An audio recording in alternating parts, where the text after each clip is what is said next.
চন্দ্রকোনার যুবতী খুন হলো হুগলি জেলায়। ধর্ষণের পরেই তাকে খুন করা হয়েছে বলে অনুমান করা হচ্ছে। নমস্কার, এই মুহূর্তের ব্রেকিং নিউজ নিয়ে আমি অনামিকা বন্দ্যোপাধ্যায়।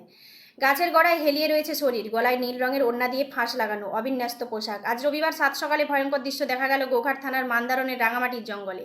যুবতীর মৃতদেহকে উদ্ধার ঘিরে ব্যাপক শোরগোল পড়ে। আজ দুপুর পর্যন্ত যুবতীর কোনো পরিচয় পাওয়া যায়নি। পরে অবশ্য জানা যায় চন্দ্রকোনা থানা এলাকায় ওই যুবতীর বাড়ি।